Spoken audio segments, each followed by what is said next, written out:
Prepare for battle.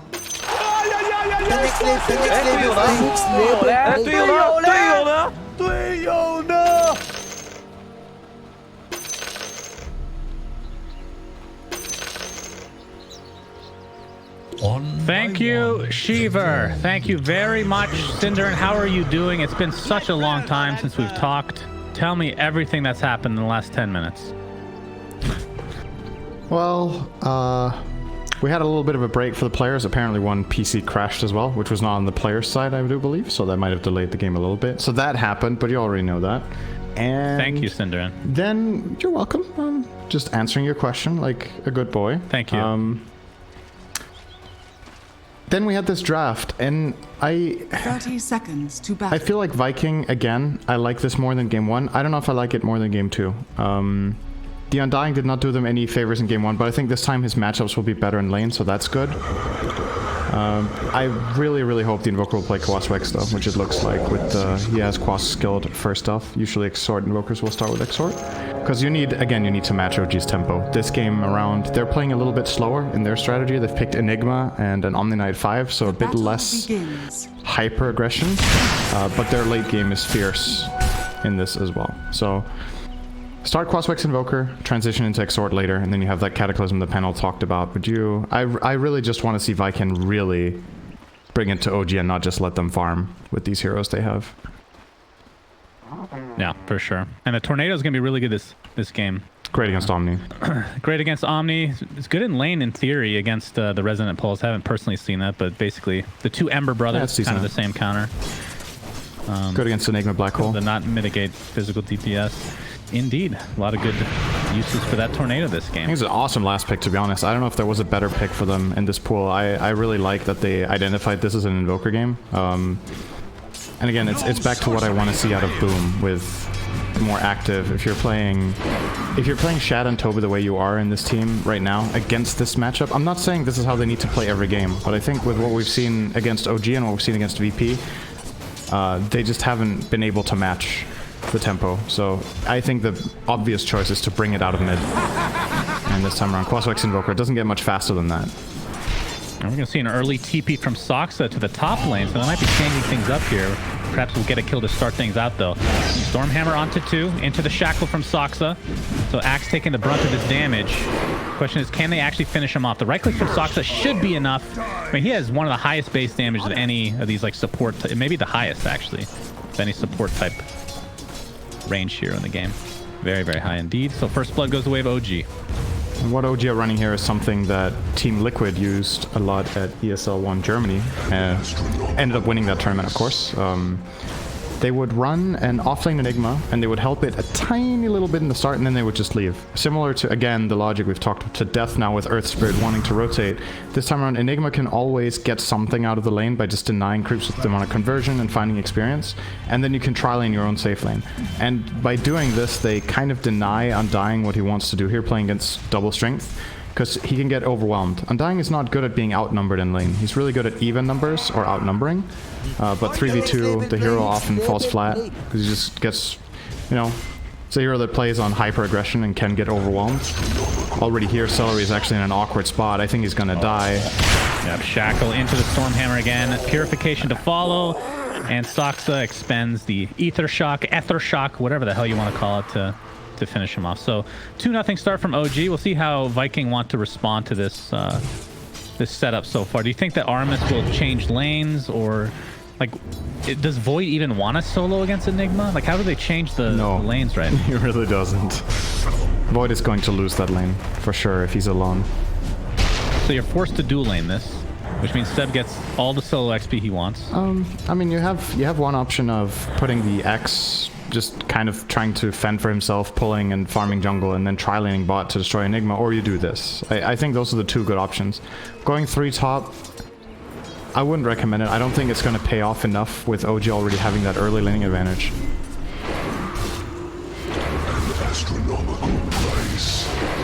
One moment. There we go. Muted. Very good. All right, so Soxa gonna get battle hungered here, but Decay to follow. As Celery just forcing them out. Seb is 5 stack bottom. Again. Oh, yeah. A lot of damage, but... Purification there from No-Tail, so nice TP support. Artemis takes heavy damage as a result, but looks like he will live, although the Eidolon's continuing to chase. Oh, that's my actually going to be goodness. enough. Seb somehow gets the kill on Artemis. Those Eidolons, man. Whew, they really stack up.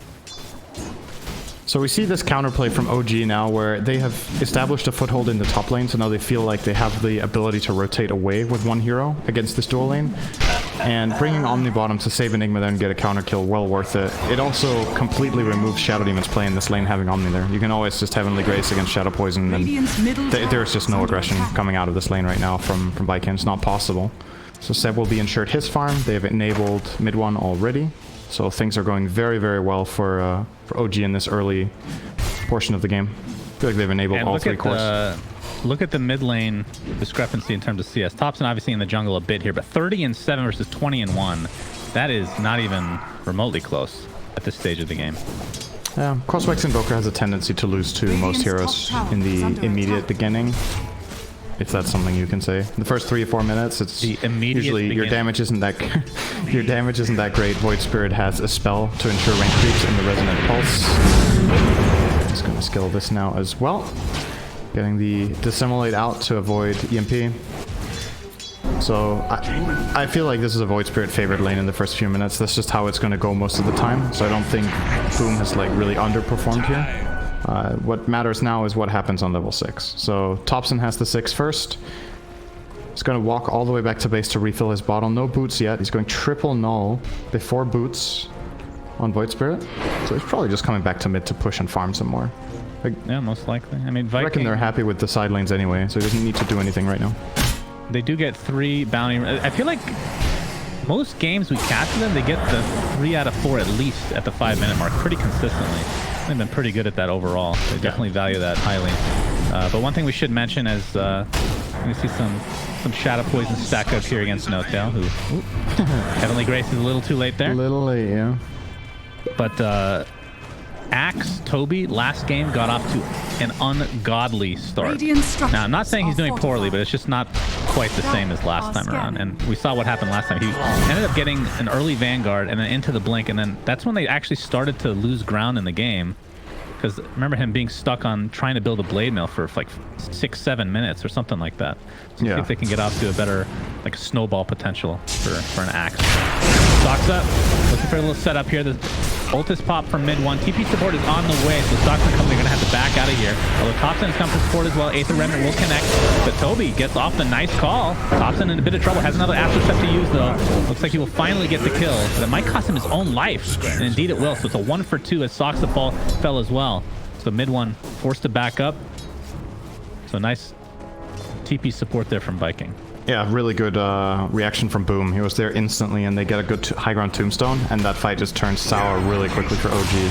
When you initiate a fight outside the tower like that, you generally want to get the kill really quickly, because Radiant has such a huge positional advantage inherently in that area. But OG felt like they had to start that, let's say, 3 or 4 seconds before Thompson connected. And that was enough time for Invoker to TP and then counterplay the whole move. So very important for Boom to get there immediately. If he waits another couple seconds, they just flat out lose their hero there and get nothing in return. So Shad on the Void, pretty much, I mean, again, this is not unusual, but he's going Midas again. Game he goes Midas, doesn't matter what hero he plays, it feels like. Although he's only played 2 heroes, basically. As looks like Toby took a spill in the top lane. So Thompson's still in that vicinity, helping out that top lane quite a bit. But that leaves Boom with this siege creep to do a lot of damage to this mid-tier 1. No Exort point yet, though, so can't Alacrity it. He would have loved to be able to do that there. Oh, Sox is showing himself. Boom was thinking about it. He's going to tank the tower here to keep the push going as much as he can. Meanwhile, bottom lane, No-Tail finds Aramis, and Seb trying to close the gap, but not able to get close enough to get off the old Malithus. So now has Black Hole to work with level 6 versus Shad, who just hits level 6, so Chrono available. But again, they don't really have too much damage to follow this up with. So, unless there's a bunch of stacks of Shadow Poison. As always, there is an Omni Knight to be able to dispel it if needed. He's going to continue to chase here, but he looks like No-Tail's going to run right into both Boom and Celery. EMP goes off. No-Tail Looks like he's gonna be able to get the purification off, but Shad comes in with that bash. Tornado to fall actually connects on 2. Either way, will be enough to take out the Omni Knight. I don't really feel too good about the rotation. We brought 4 heroes to kill a 5 Omni, and it just means that there's nothing stopping Midone right now. He's fully in control of his farm. They're gonna double stack here. Effectively by leaving, I really like OG's choice of not bringing Thompson back to mid, because what they did was, the Sven is happy to go jungle at this point, and the Shadow Shaman really wants a lane, but I think he feels way less safe top than he does mid. So you put the hero with the elusive spell top in the Thompson Void Spirit, and then you put the Shadow Shaman mid to get this safe farm. So this way you maximize the most possible out of 2 lanes plus jungle. And, you know, the only play that I really see for Viking in killing this Void Spirit has to come from a Chrono, right? There's nothing else threatening him. As long as Shad is bottom, I don't see any limit to how far Thompson can push. Gets off the Malefice, and there's a Chrono onto 2. Purification did go off, so Seb's a little bit tankier than normal, but he's gonna just reside in his own death here, trying to create a little bit of space for No-Tail to get away, but that will not happen as he is completely surrounded. The Viking again off to a good start, but can they continue? OG's still with the lead though. Yes, they're only playing 2 lanes. That's the problem here. It's a couple of good kills, especially the Enigma kill.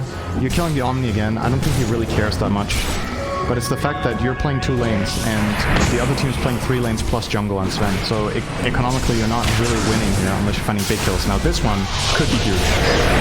Yes, indeed. They get off the cold snap, and then Toby comes in with the call. Not enough damage to actually finish him off, though. Zoom's gonna have to go invis turn now. It doesn't look like they have a detection, but finally Midone takes a tumble. It's gonna cost the life of Toby, so it's a 1-for-1, but like you said, Viking will take that. Yeah. A much more impactful kill, and both teams are arriving. Now, in the meantime, there were a bunch of Serpent Wards flat out just taking a full tower mid, so no, it's still not good. At the very least, this... It just goes to show how effective OG are and how much they're pressuring the map, right? That Viking feel like they need to bring all these heroes to these moves that they're making, but in terms of the efficiency, it's just not favoring them. Yeah, Midone top of the net worth right now by a pretty large margin, as he's going to get Demonic Purge. TP support on the wake. Soxa gets off a sheep. Still has Shackle to work with as the Tombstone is placed, but it looks like they'll be able to take it out. The Soul Rip is available. They're able to back out now as No-Tail arrived. Time dilation goes up, but there's the GA to keep everybody nice and healthy. The Tombstone taken out in quick succession. So nicely done while he was shackled, not able to get off the Soul Rip. And it looks like he will be chased down eventually. You know, on the bottom side of this map, it looks like he missed. Continuing. Thompson EMP with 4 stacks of Shadow Poison right now. Maybe not. No-Tail is there. Purification. It's like he will live through the day. Do they have detection for Boom? It doesn't look like it. So after all that, an Undying died. I think somebody else needs to pack a dust here. No-Tail can't afford it. He's looking at 12-minute boots now. He really wants to finally get those. Soxa, Aramis is in trouble. They do have Invoker with good precision. More TPs though. They have to be careful. Midone's gonna pop that ult, so God's Strength will provide the damage to take out Aramis on the high ground. Soxa, nice shackle. Boom. Doesn't have his invis to work with anytime soon. As Seb is coming in, gets off the Midnight Pulse. It's gonna be the cost of Soxa at the very least, but the Black Hole more than worth against Boom's Invoker. So this turns into a mini engagement of a 1-for-2 in OG's advantage, as they try to transition this into a tier 1 tower bot. But meanwhile, Thompson actually did defend the tier 1 mid as well. Yeah, I thought that was being so quick. They covered all their bases, and they're taking advantage of Axe not having dagger yet. All these, like this kind of dive is extremely dangerous if Axe has a dagger, but until that's online, you feel relatively safe. You know the Void left and went top, so going for that play doesn't seem like too high risk of a play from OG in that instance. And once again, nicely done.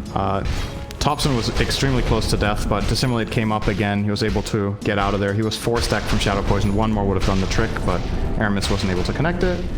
He resets the fight, gets out, and then they can engage that chase. So OG, keep on building their advantage. Reckon they'll bring some True Sight to the future moves. There's a Sentry on Soxa, there's a Sentry on No-Tail coming on the Courier as well, so I think these Ghost Walk plays won't work anymore either. Thompson is Thompson chasing gets the top. four with Very nice more run. on the way as well. Armis just gets taken out immediately. Shab with the Chronosphere into the Sunstrike. Not a very high level. Here's the Quas Wex, but Toby comes in with that Blink Dagger reveal into the Culling Blade, so it's a 1-for-1 to start things out, but No-Tail might be the sacrificial lamb. Again, the second chop as the chase. They want to continue, but they cannot close the gap in any way. Thompson is in the vicinity as well, but no astral steps to work with. He's looking for this 14-minute Can OG defend this tower? It looks like they're giving it up. The reason I'm imagining it as a possible play for them is that Chrono has been used there, and they have their hero spawning in 5 seconds. Oh, they are thinking about it, actually, after all. Seb TPing in, he has Dagger. Shad did not get that. Oh, yeah, he doesn't have Black Hole. He does not have it. He was very scary, though, need that's it. for sure, but Shad is taken out regardless. Toby looks to be next on the list as Thompson. Use that astral step to a high degree. But Shadow Demon, Toby for now. And they might be able to turn this. The EMP will not connect on the top, surprisingly enough. But the Shackle will keep Celery in place, but it looks like mid one looking for other priority targets here. So that's 3 stacks of Shadow Poison applied. Question is, does OG want to continue on or not? Seb blinks away, so I'm guessing the answer to that question is no. Yeah. Celery actually surviving there. Very nicely done. With the, I believe it was a Glimmer Cape from the Invoker plus his own Soul Rip and stick charges. And like you said, mid one chose to stun another target. Thought the Undying was going to die there for sure, but didn't clean up. Just didn't give a shit about the Undying. Also possible. Definitely possible. We've seen still- so many times. It's a 15-minute rune spawn. This Sven is still getting a very dangerous progression graph in this game. Yeah. 2,500 gold ahead of the Faceless Void, 15 minutes in. do That you is think of the almost build, by the way? 200 GPM advantage. So Going it looks AC like here? Assault. Yeah, instead of an Ags, which we'll typically see, or maybe a BKB.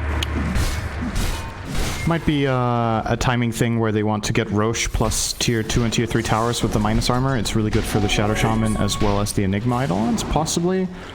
Just a lot of value there. I don't see the armor being incredibly impactful this game. You're against Invoker, yeah, No-Tail. Will you die again? Yes. Oh, Seb jumps in with that black hole onto 2. No-Tail with... He already used the purification, but here comes Thompson with that burst damage. Boom. Do they have vision? Looks like they'll get him with that astral. Awesome The counterplay. Aether Rhythm, I should say. Super 2 good. for nothing. No-Tail lives through the day. Seb gonna get Heavenly Grace. Looks like Shad will at least finish off No-Tail, but the Guardian Angel is popped, but the Soul Rip is enough to finish him off. Angel, unfortunately for OG, is wasted. Oh, Shad's gonna farm here? Himself. Oh, never mind. Chronosphere gonna chrono both Undying. That's how worthless he is, apparently, according to Shad right now. But Soxa, he's gonna get chopped down by the initiation from Toby. And here comes mid one. The nice Stormhammer. The cleave is out of control. They're gonna be able to find 1, make it 2, and Celery should make it a clean 3. The double kill for mid one. Thompson getting the 3rd. Staying around a little too long in the enemy jungle for Viking.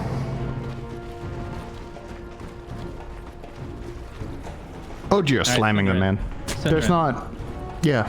I have a trivia question for you. Is this the right time for it? Okay. This is the time. Right after a team fight where you're about to analyze, I'd like to give you a trivia question. Okay. So there was a hero in this game that No-Tail was known for, like iconic, the mid hero for him in Heroes. Shadow Shaman, before he Polyward moved over to Priest. Dota. Damn! That's... How... I probably told you this a million. Radiant's Old top man. You're an old tower man. You is forget under what you said attack. yesterday. Hey, man. Oh, Toby. Where am I? Available. Smoke. Reveal. Doesn't use the blink, though, to catch Soxa, but finally able to find the space. All right. And the chop again. So 5 kills for him. Not able to find Seb, though. Oh, they find Shad. There's Axe on Void Spirit. Oh, Double silence. yikes. Oh, maybe not. Can't Big sticks. kill. Is under attack. And he does get off the time dilation. Oh, and there's now the Thompson save. is awkward. Armis Awkwardly placed. do a lot of damage. Thompson just TP out in the face. Oh, the cold snap. Oh, the cold snap from afar. Looks like Toby did end up going down to mid one in the end there, but Thompson, another astral step in 2 seconds. So it looks like he'll be fine as mid one just continues his rampage. Dude, the amount of space, though. The fact that he doesn't die there and forces double TP just makes his top play so easy for mid one and Seb. When When Void gets jumped like that, your instinct on any support player there is to try to save him, right? So they bring... Well, they didn't bring a support except Shadow Demon. Undying wasn't much help there. But they brought Invoker as well for help. And he still manages to get out of that. Just the Heavenly Grace, his natural elusiveness, and the lack of damage that these heroes have on Viking when they catch him there. They just can't punish him enough. I thought for sure he was going to kill Void, but nice stick charges at the very least. Stays alive. Cost him 2 teammates on the other side of the map. The next label play. The next label play. The next label. OG with that 9k net worth lead as the tier 2 neutrals are starting to drop for OG specifically here. AC is done for mid one. I believe you mentioned that. Obviously the Ag is all ready to pop them. And Desto looks to be the choice here, but Seb taken out in the meantime. Nice, another smoke gank here from Viking. I feel like they're doing a pretty good job with that, but see if they can get away.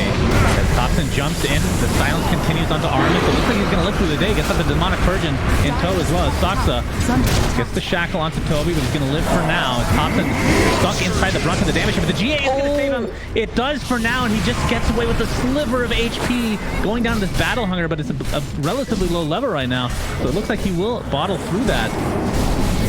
As mid one, gonna get some help from the Ace of Remnant, but just in time, the time walk for Chad. Mid one, creates enough space to dodge the EMP. The Stormhammer connects, but here's the counter initiation again from Toby with that Blade Mail, but there's a Chronosphere now. On to 2 heroes, just a sliver as Sox runs right into it, but Chad does 0 damage on top of all that. And just like that, 3 have died in this engagement. And it's gonna be 4 very shortly as the silence continues. They have no counter to this Resonant Pulse Ags. And now into a Roche. Seth still has Black Hole throughout all that. He died at the very beginning and was able to join his team towards the end of that engagement. I know you love your Ags lists. Yes. Where do you place Void Spirit Ags right now? Radiant. I'd have to reorganize. I think I did it before Void Spirit had it. You did. So just gut feel. How good do you think it is? In all honesty, if you compare it to all the other Ags and you're given for free, it's probably average. I know really? hate that answer. Wow. Yeah, I think Ags are really good in Dota in general. Yeah. I think this Ags is one of the absolute best. There's a reason because you see... I look at SAPPHIRE, and that's like a top 5 probably, right? Yeah, Snap is incredible too. But the amount of impact you have when you just collect this item on Void Spirit is absolutely insane. Look at the place he can pull off. He's literally jumping into 5 heroes and just killing them. It's quite good, I will say. Average play by Thompson with average item. Toby gets off the call. Looks like Seb will fall again, so neither will get that Black Hole, but it doesn't matter. Thompson's just destroying everybody. He doesn't even have the Deso yet.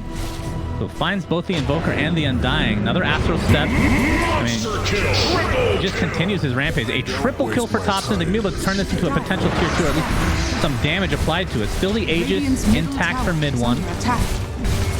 All right, so average is like 60, right? Let's say 40. It's in the 40 range. Oh my god, it's definitely top 10.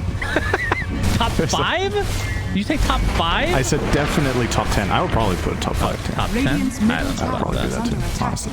I mean, we can do the next list together if you'd like. I'll probably pull my hair out. Number 1 is definitely Lifestealer, by the way. The save potential is unreal, let me tell you. But yeah, Aegis still there for mid one as he is working towards an Abyssal Blade. I believe he has the Bash already. Probably being delivered right now. In fact, it is. So 14k net worth. This is unfortunate. A stack denial. Unless they stack them themselves, I'm not sure. They've had Thompson's literally 1v5 right now. Just want to point that out. Yeah, that's typical. Okay, now it's 2v5. Not able to finish off the Undying quite yet. He's already expended all his Astral Steps, so put himself in a precarious spot. In the meantime, Axe gets up a nice call. It's going to end up being a trade, 1 for 1, but again, Viking will take that. Just any other player in the world do that. I mean, OG, obviously, they had the outpost, so they were ready to make that connection play with it, but he burst all of his escapes and mobility spells into a position 5, and he missed the last Astral Step, so he didn't get the Undying play. But they still trade 1 for 1. And OG don't care, they're just going high ground. Yep, this is going to be a tier 3 at the very least. They don't even have a Fortify to work with. Probably go for Rax if they really want to force it, but of course they don't have the Void Spirit, which is a huge part of their team fight right now with that double silence that you've been alluding to so often. Tornado's gonna The next label purge a little bit play. off there, but The next label play. Next label play. looks like OG will just reset. Still have that Aegis, but I think it's gonna pop by the time they want to end up fighting again, most likely. God Strength and another minute. I mean, again, I'm not saying Void Spirit Ags is bad. I'm just saying, like, typically you don't see a Void Spirit go this ham when they get Ags, but he just got it so early. In my opinion. Yep. Humble opinion. Everyone is allowed to have their opinion. That's fine, Cinderin. Oh, all right. That's another Armis death. gets Oh, defeated this off is the a map. big kill. Oh, yes, and they still have the Stormhammer to work with. All these mathematics. There's the black hole onto the Undying. They got him. They really hate that disgusting zombie. But either way, that's 3 dead. No buyback on the Void, so that should open up a set of bottom racks. They do have a little counter potential with the Blink, Blade Mail, and whatnot. And still waiting for this wave to come in. The mid one, I mean, he still has his ult in a couple seconds if he uses it here. And they can get mid racks as well. It is open. Radiant's They bottom cannot go for megas. He's just going to get the melee and run to the tier 3. Dire's top Void is up in 15, has Radiant's Chronosphere. bottom barracks are under attack. But again, like with this build, very defensive.